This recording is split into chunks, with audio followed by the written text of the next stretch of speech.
Rendhagyó adventi koncerten vettek részt a református iskola diákjai. A Sforcato részfúvós kvartett zenéjére Gombor József 2 festményt is alkotott, a műsor végén pedig a diákok is bekapcsolódhattak a munkába.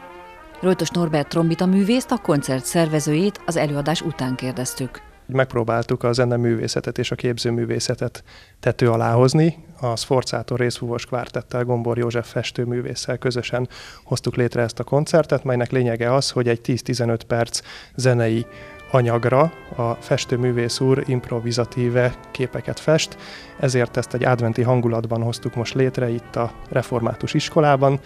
A koncert végén pedig a gyerekeket is bevontuk ebbe a kis közös produkcióba. Zeneileg talán nem volt más részünkről, hasonló volt, mint egy úgymond sima adventi hangverseny.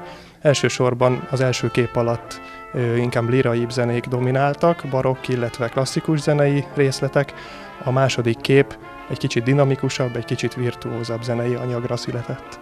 Láthatóan élvezték a gyerekek, a közönség, hiszen volt mit nézni is, nem csak hallgatni. Igen, nagyon örülök neki, hogy ilyen jól fogadták. Egy kicsit izgultunk is, hogy a 2x15 perc talán nem lesz egy kicsit sok. Az első osztályosoktól ugye 8-ig itt ennyi gyereket lekötni, de nagyon örültünk neki, hogy végig feszült figyelemmel jelen voltak és részt vettek a kis koncerten.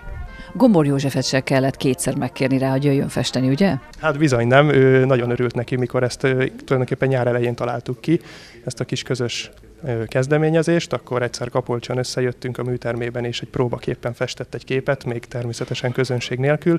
Nagyon örült ennek a lehetőségnek. Mi lesz a kép sorsa? 2 kép készült, ebből az egyik itt maradt a Református Általános Iskola tulajdonában. Erre terveik szerint egy közös kiállítás is fog épülni, amely egyrészt ugye a művész úr képeit, másrészt pedig a gyerekek sikeresebb rajzait fogja tartalmazni. Úgyhogy úgy gondolom, hogy egy kicsit talán így nyoma is marad az iskola életében ennek a koncertnek. A Rojtos Norbert, Verb Gábor, Pálffy András és Farsang Tamás alkotta a kvartett, hasonló koncertet tervez felnőttek számára is.